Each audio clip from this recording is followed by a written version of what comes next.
Very few instances in the world of fiction have pitted opponents against each other that were so evenly matched as the curious case of history's most vicious murderer going up against the world's greatest detective. Batman, Gotham by Gaslight. Greetings fanboys and fangirls, I'm Erod and I'm the Blockbuster Buster. And very few one-shot comics have influenced the industry more than Brian Agustin and Mike Mignola's Gotham by Gaslight. The story popularized the Elseworlds genre. Non-canon stories that show us alternate versions of our favorite comic book characters. Now, Elseworlds comics existed long before Gotham by Gaslight, but it was this one's immense success that paved the way for other eclectic Elseworlds tales such as Kingdom Come and Marvel Zombies. Now let's delve into what makes this alternate anecdote so awesome, starting with the plot. Gotham by Gaslight sees the Batman characters relocated to Victorian-era London, where a young, inexperienced Cape Crusader takes on his first big challenge, stopping the notorious serial killer known as Jack the Ripper. Just in case you didn't catch that the first time, I'll say it again. It's Batman versus Jack the Ripper. I don't think I have to say anything else to sell this story. But here's an interesting fact. This is not the first time Gotham by Gaslight has been adapted. The DC animated team took a pass at it in the Batman the Brave and the Bold episode Trials of the Demon, which sees the modern day Batman be transported to the 19th century to stop the Ripper. And there, Jason Blood even gives him his costume from the acclaimed comic. Now, the episode is pretty good for a PG version of Agustin and Mignola's story, but one of the alterations that bothered me the most was how they changed Jack the Ripper to the wacky Silver Age DC villain, Gentleman Ghost. But hey, it's a children's show, so I respect the change. However, the alteration that I loved the most was that in keeping with the tradition of Batman teaming up with a different DC hero in every episode, for this particular adventure Batman teamed up with none other than Sherlock Holmes, played by soap opera superstud Ian Buchanan. Personally, that more than makes up for the absence of the Ripper. And the bat motif, most surely inspired by some childhood trauma.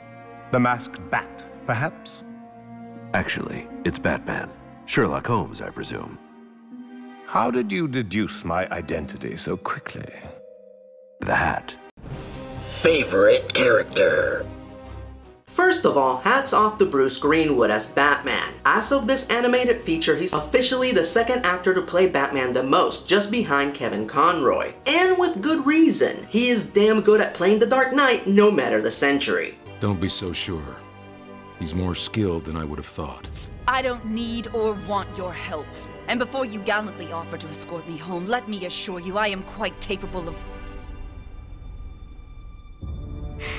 Yes, one of my all-time favorite actors, Anthony Stewart Head, played Alfred Pennyworth. Yes, he is awesome. And yes, I got all of your emails informing me as such. So from the bottom of my fanboy heart, thank you. My only critique of this is that I wish he would have done a little more, but I'm pleased with the casting nonetheless. Call upon me here. You'll not go away hungry. Shoo. The rest of the cast was very well chosen. I was especially impressed with Carrie Wurr as Barbara Gordon, who has blossomed into a very formidable voice actor. I also really enjoyed the inclusion of all the extra Batman characters who were not in the original Gotham by Gaslight comic, such as the three Robins, Hugo Strange, and of course my personal favorite, Tara Strong as Harley Quinn. But my favorite character in Gotham by Gaslight has to be Selina Kyle, played by Dexter's Jennifer Carpenter. Now Jennifer is ostensibly known as an on-camera actor, but in just the last few years, she has developed magnificently as a voice actor, turning in excellent performances in Robot Chicken and as Pepper on Pound Puppies. So if Gotham by Gaslight was her final exam, I would say she passed with an A+, portraying Selina as a cool, capable maverick worthy of being the Dark Knight's equal. You're a fool. I'll never have a better chance of stopping that butcher, and you squandered it playing the knight in shining armor. Character design and animation.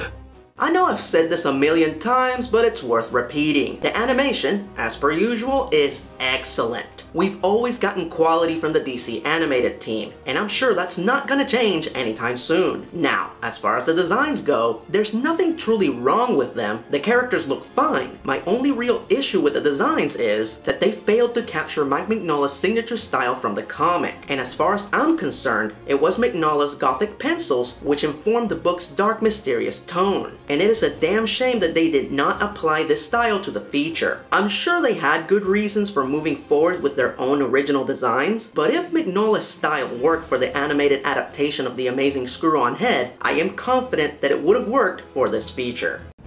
Final verdict. Now before I close this out, I cannot recommend the comic book enough. It is one of DC's best and one of the fanboy essentials, which I believe everyone should read at least once before they die. And if you've already read Gotham by Gaslight, then you will be delighted to know that this version has a dramatically different conclusion than the comic. So even if you're familiar with the source material, this will still be an intense murder mystery that will keep you guessing to the very end. So yeah, 10 points in the badassitude meter! Collect all the clues, send your butler a stick figure code, and give it a watch. Until next time, I'm Erod, I'm the Blockbuster Buster, and thank you for watching.